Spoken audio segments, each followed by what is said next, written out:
welcome to Allies in Innovation. Today we are talking about cyber threats. We're talking about cyber threats and defense and how those threats have evolved over the last, I would say like 5, 10, maybe even a bit more years, because a lot has happened and a lot is going to happen. And that is something that we will try and dive into today.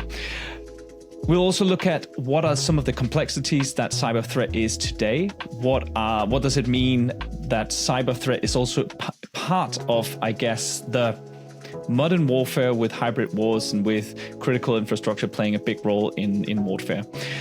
To enlighten us on this, we have two guests with us today, and we have the first one, Samant Khajuria, who is the Vice President of Cyber and Quantum at Terma. Welcome to you, Samant. Thank you, Mike.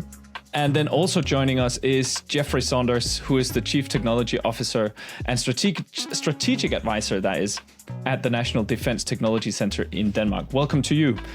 Thanks so much, Mikkel. I think a good place to begin would be, first of all, looking at what is a cyber threat, because although it seems like a trivia question, I think it's good to have those basics down, and maybe there's some new we can learn here. Jeff, what do you take on that? Well, thanks for the question. It's one that's rapidly evolving. Traditionally, we would have talked about it as kind of an unwanted or unauthorized intrusion into networks to disrupt operations, to gain insight into intelligence, disrupt command and control, maybe damage assets and critical infrastructure. And now it's evolving to being something much more than that, as digital transformation of assets and technology means that we're having a greater penetration of connectivity into different types of assets. It's evolving into conversation around influencing decision-making, not only of things through the Internet of Things and intelligent assets, but also how we as individuals make decisions. So we start getting into how the general population understands the world around them. How do you do influence campaigns, things like that. And then it gets into, of course, who has access to certain types of information and what they could do with that access. So your insider threat. And things like that. So it's a massively evolving challenge. So just to get that right, so the cybersecurity in defense today is not just in defense. Is that correct? That's correct. It's evolving, and it's one of those aspects where we're having to redefine. And this is a longer term discussion about what does that truly mean. Whereas defense was something that was extraterritorial, with the cyber threat, because it's evolving the integration of our assets, critical infrastructure, key sectors of the economy that are now vulnerable to external actors. Regardless of geographic distance, or geography no longer means anything. How do we protect and defend that, and who ultimately has roles and responsibilities for that protection is something where there's a lot of discussion about where that responsibility lies. Samantha, how do you see that evolution from the chair that you're in? It's evolving, as Jeffrey rightly put. Cyber. To understand the cyber defense or cybersecurity, it's important to understand cyberspace. So what is a cyberspace today? And today in the defense world, we call cyberspace as the fifth domain, in addition to land, air, sea, and space. And even if cyberspace is the vertical that supports this land, air, sea, and space, or used for the situational awareness and all these different things where we can leverage digital technologies to support the nations. But it's also something that is horizontal, because in order to realize land, air, sea, and space, we have the digital part in this that is being realized in this. And that cyberspace, it comes as a vertical as well as horizontal. So the threats that comes into, and from the vertical perspective as well as from the horizontal perspective. And has this changed over the last 10 years? Obviously, there are more devices connected to the internet now. I have several more devices in my own home connected to the internet. But But in my mind, defense technology, space technology, those kinds of pinnacle technology, it's really high-end stuff. Has that not been online for years on years already, or no? I can take that. If we look at the history, the systems that were used in the defense, to a large extent, we cannot say all the systems, but the systems to a large extent were closed systems. They were built as closed systems. Any communication or any link to these systems were through classified networks or very secure networks and so on and so forth. What has changed over the period of time is how important data has become, how important situational awareness has become. This means that we are not only leveraging assets that are for defense, but we are also leveraging assets that are in critical infrastructure, are part of the national infrastructure, and so on. What could that be examples of that? So, example could be if we take a radar system in a critical infrastructure protection, or if we take the sensor systems that are at the airports, for example, or something that is protecting our coasts, different sensors and so on. So, all this information, what you were saying, that this part, what we call it, going towards the IoT part of the systems, and which are inherently built for a civilian sector, but it is out there that we can leverage to get a superior information. So, yeah, Jeffrey. No, I was just, what you're raising is this, particularly when we start talking different types of systems, and traditionally defense has been an enclosed environment. What we had to think is we have various layers of interacting technologies. And so you had closed systems that were controlled and had a great deal of security protocols. But at the same time, you're carrying a number of devices with you. That's also what the soldiers and operators in the field have, a number of different technologies that they have on them, privately acquired. And what we're seeing— They have them with them? They can, and they do. And that's one of the big challenges in OPSEC, or operational security, is that, what devices are people carrying with them, and when are they carrying them with them? So you have aspects around evolving cyber threats of what are people doing with all the apps, the technologies that they're using. So it could be the mobile devices that they're carrying with them, their telephones. It could be their smartwatch that they're using to track their fitness. But it could also be what vehicles are they using to, drive around and access the base. We're all driving cars and vehicles with different degrees of autonomy. They have different types of scanners, LiDARs, reporting systems. So it could be when we talk about the evolving cyber threat, a direct intrusion, which is an intentional act by a threat actor. That could be a nation state, that could be a criminal organization, that could be a terrorist group. Or it could be an insider threat, if you want to take that, where someone's disgruntled and decides to share a bunch of information about the company or about the military that they no longer approve of or whatever. But it also could be an unintentional act. So you had you had situations where you had the outline of classified forward operating bases being disclosed because you had operators with their Strava watches and apps tracking their fitness running in circles around the base. And all of a sudden you say, like, oh, wow, there's a bunch of really fit people who are operating in this area. Likelihood that this is they're American or they're whatever, that all of a sudden highlights this is a place where we have an operation going on. And that's unintended cyber threat. And the same thing could be happening with new modern digital vehicles and digitally enabled vehicles and how they access spaces. All that information is pouring out there. How do you control that? Because do you have to scan everyone coming into the base and make sure they don't wear a watch and a phone and a fitness ring or whatever device that you can now get? I mean, and Samant can speak also to this, but there's a number of different layers to the response where you have, depending on the type of activity you're doing and degree of classification that's constituted with that, you have, you cannot bring this device with you, or so you have to, and of course there's a degree of trust. And in some places they do have scanners that could detect if something's pinging out, or searching for a Wi-Fi or a mobile network. But, you do have those elements where you have to check at the door or wherever the entrance point will be. You have, discussions of banning certain types of vehicles that, are produced, for example, by China from entering certain facilities or places like that. These are all types of conversations that are ongoing because the threat landscape's evolved. The type of assets can be turned off or turned on in ways that the user doesn't know about. The apps that they have installed on their phone, this conversation around TikTok in the United States has been a big issue. All those things change the threat landscape and impact the operating environment.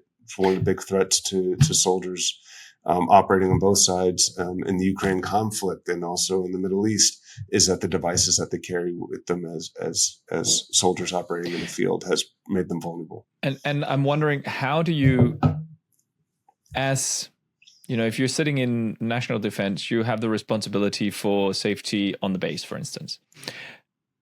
How do you make sure, or not on the base, but you have the responsibility for the technology, you have the cyber responsibility, basically. How do you mitigate that risk that is now not just coming from people trying to hack your actual defense systems, but also trying to hack the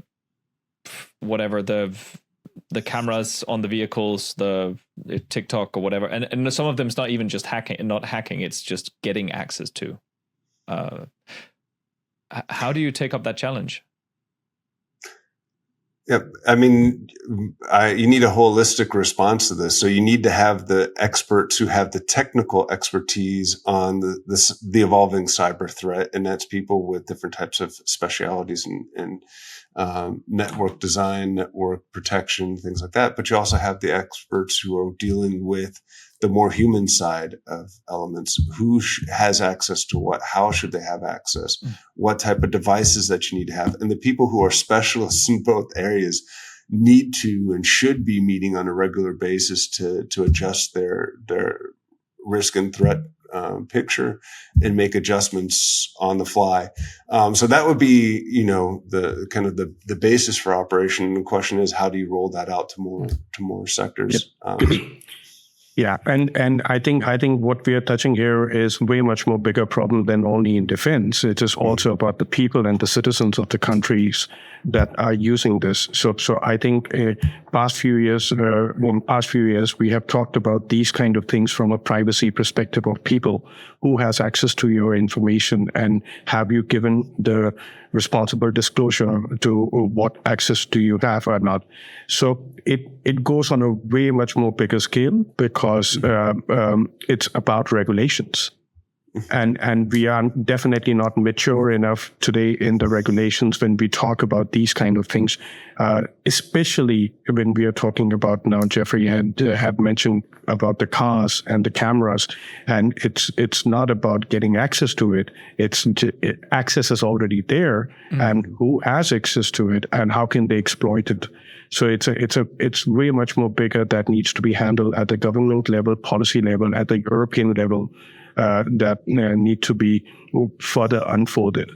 And it's also at a cultural level. What should we be talking about? What does it mean to be digitally engaged, and what should and shouldn't we be disseminating? That's part of the reason why we're having these campaigns around be cognizant of what you share, and do you have permission to share the information that you're sharing? So Telenor's been doing those, and they're doing it on the level of, do you have the right to share this picture that you may have done or video in a private setting, which you don't think is dangerous to somebody, but all of a sudden compromises them, maybe from a job perspective.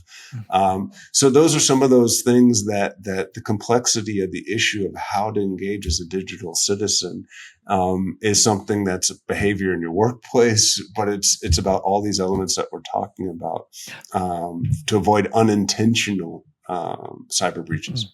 I want to come back to one thing, Samant, that you mentioned, because we just briefly touched upon critical infrastructure, but I really think that it must be one of the really complex areas in a national cyber defense, because talking about what happens at a military base, and you can more or less control what's coming in and what's not coming in, and you can have really strict rules. But when you're talking about private sector airports, you're talking about wind parks, environmental parks, all those kind of things, energy parks that are it's not a national thing, it's a private entity.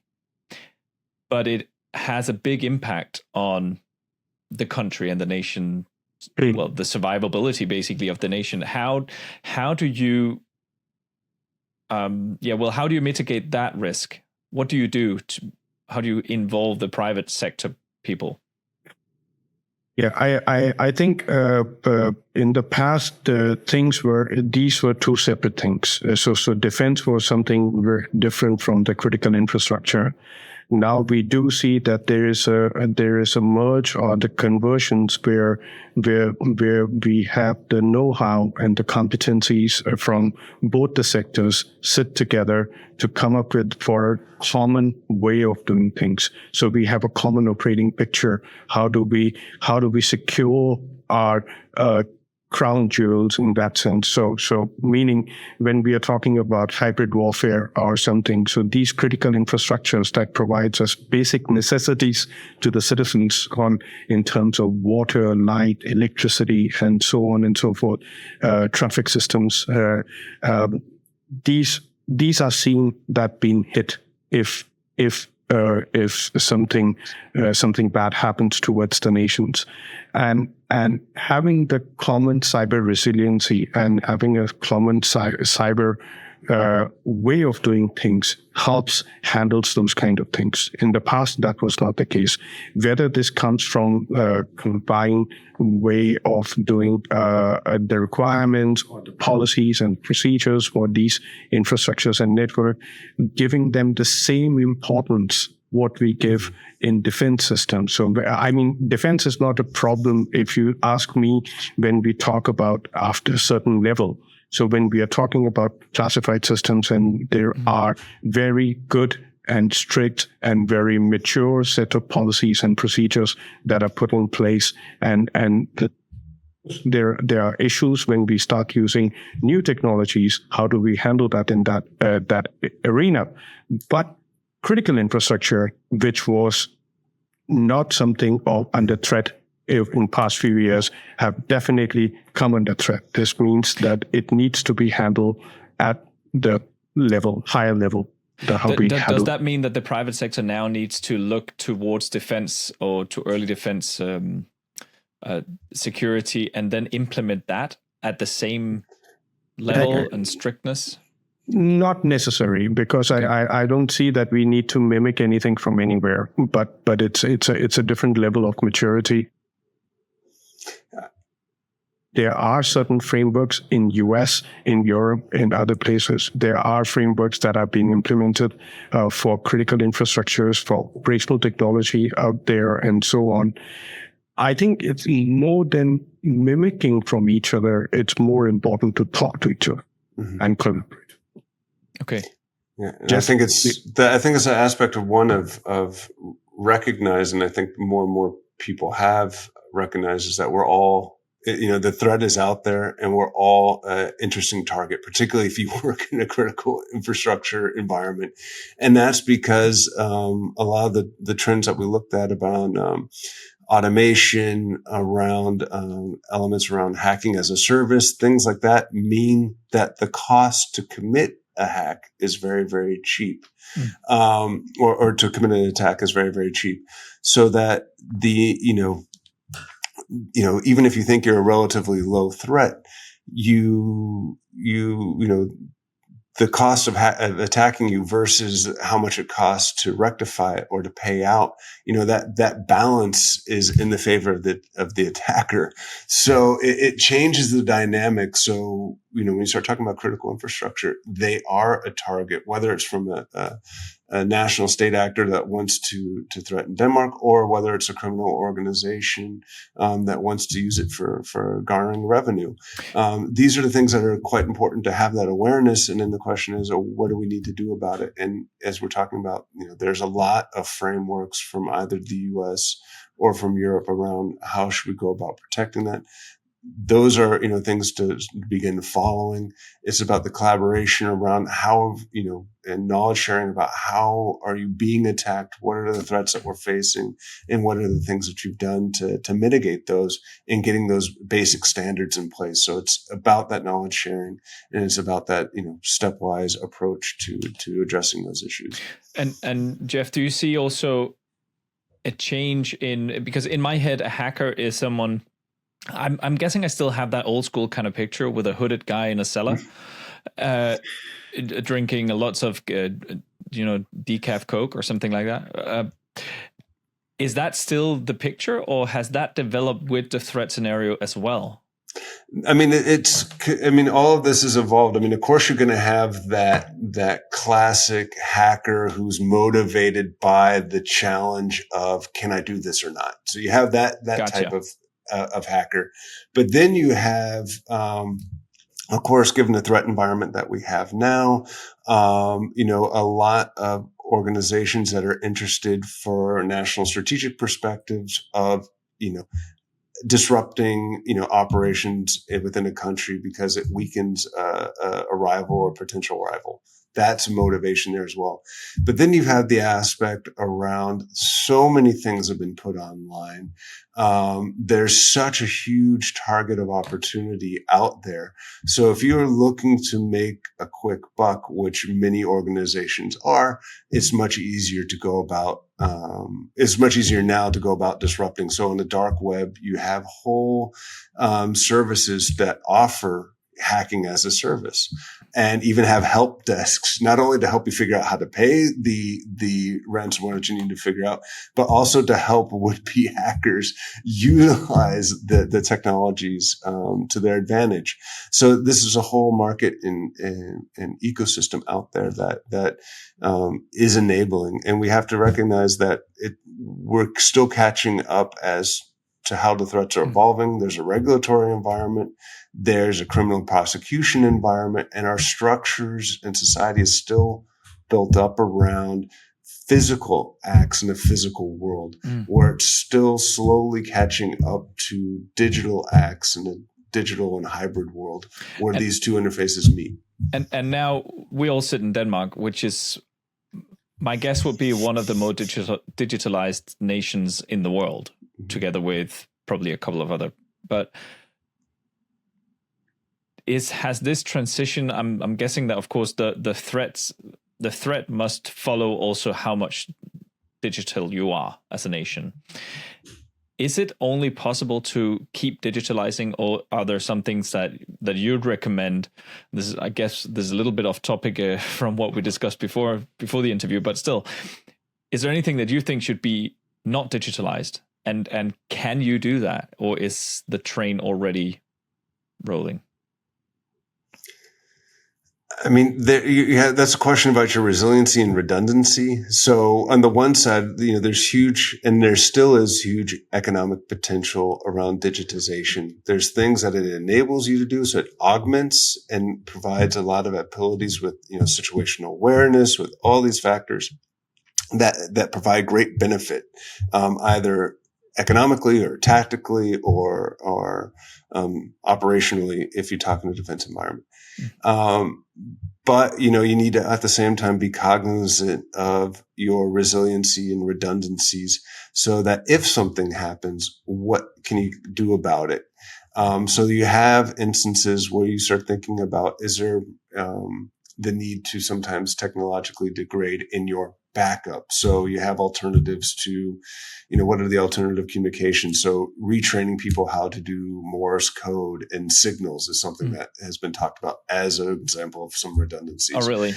Sometimes communicating it via paper and typewriters is something that's come back, fax machines and things like that, because you start thinking about those are elements that if, in a worst case scenario, we could still communicate with each other. So that element, yes. But, there's so much benefit to be had from the connectivity. The question is, again, how do we, bring the best of that efficiency and effectiveness and augmentation while protecting it to the degree as possible and recognizing that disruptions will occur. So how do you have your resiliency in place? Now, I'm thinking, so you're talking about you're actually degrading, learning how to use a typewriter again. But if we are to look a little bit ahead, what emerging trends are you guys seeing right now in the cyber landscape? What is the new thing the coming 5 years?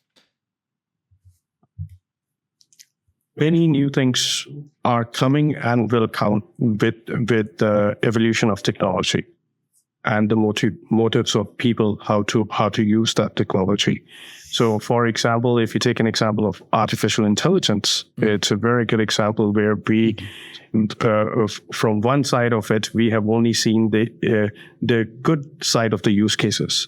Meaning that where we have to train people for 10 years, 20 years to find a needle in a haystack. And it has been given the nation, it has been extremely difficult, but use of artificial intelligence, we are able to do those kind of things very fast without having trained people and so on. So we can train the models and all that. So you can train the models in your favor, so to say. Yeah, exactly. As a defense system, yeah. As a defense system. But then comes the other side of it, where the true models can also be trained for the offense systems, where models can be used as agents in other people's network or infrastructure or so on to find the vulnerabilities and so on and so forth and exploit those vulnerabilities. And we do see that in certain cases the trends are seen from there. Jeff mentioned dark web, and dark web used to be where you could learn how to write a malware. To today, you can buy the full-blown rootkits to exploit whatever you want to exploit with the use of artificial intelligence at the price of probably $500 to $1,000, not more than that. So now people don't need the know-how to how to do that, but rather we just pay for the technology, state-of-the-art technology, and use that technology for their use. Another example is also quantum. So we have been seeing that. There has been many, if you take an example of cryptography. So cryptography is a very good example because we have encrypted our classified information or in transit or in storage with what we have today as an encryption solutions and all that. Given the way the technology is evolving, in not very far from now, that information can be decrypted. By the computational power. Can you explain that? How is that? Why is that?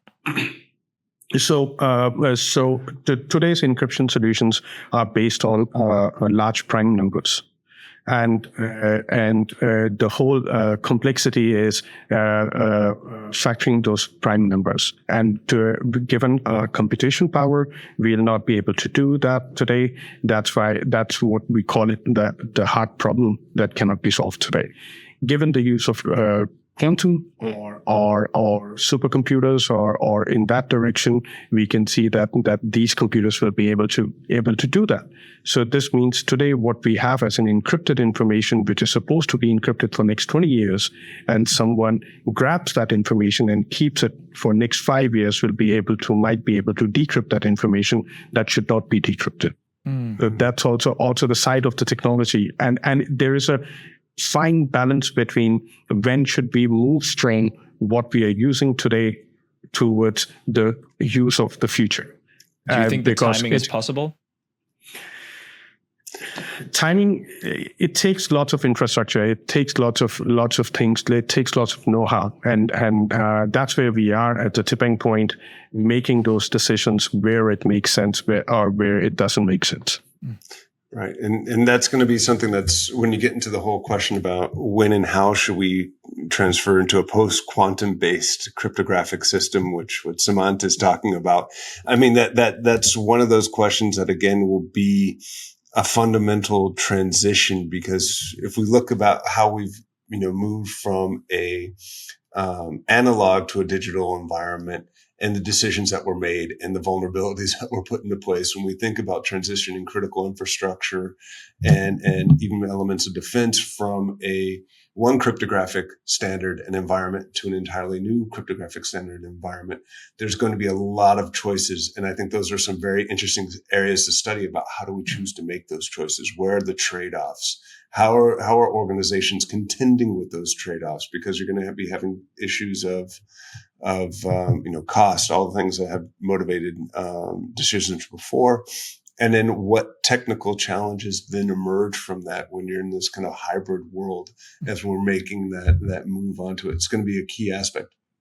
There's another element around the cyber threat, which I think is quite interesting, which is the future outlook, which is related to the conversations around artificial intelligence, machine learning. But it's the whole aspect around trust. Who do we trust? The information that we trust. So we have on a large scale around, polarization in society, election security, the question around proliferation of disinformation online. That's an emerging threat that's being exacerbated by deep fakes, things like that. So how do we have trust around what's going on in the world around us? But one of the things that we start getting into with cyber threat is not just into penetration and intrusion, but can I trust that the sensors that I'm using to make sense of the world, and that could be everything from radars to GPS to all these elements that give a sense of where I am, where am I trying to get to, and all those elements and positioning, navigation, and timing. But can I trust the quality of the sensors that I have? And that's one of the things that's becoming incredibly challenging, not only in the societal question, but in an operation environment. And how do we, utilize those technologies to make sure that the data that we're collecting from the world around us is something that we can actually trust in decision making. So you have this, cyber as the fifth element or fifth domain in warfare. There's actually a sixth domain that people are talking about, which is the cognitive domain or the decision making domain, about how do we utilize information coming from all these sources to make decisions and for ourselves, for our societies, and for our defense organizations as they're operating in the field. And I think the whole trust issue also talks into, of course, collaborating with different partners and also collaborating with, software developers and all kinds of developers. And that's something that we are going to talk about in the next episode. And our time's actually up now. So I'm gonna take that segue with the trust. And I think that's a really powerful thing. We have to be really careful who we trust, but also, of course, we still need to trust each other to get anything cyber defense out the door. Samant Khajuria and Jeffrey Saunders, thank you so much for joining us. And to you out there listening, if you like this episode, hit that subscribe button and share it with a friend or a colleague, someone you think would be interested in listening to this as well. If you have a question or something that you think that we should talk about on this podcast, do reach out to us on our email that you can find us on podcast@terma.com. That was podcast@terma.com. And I think that's it for now. Thank you so much for listening.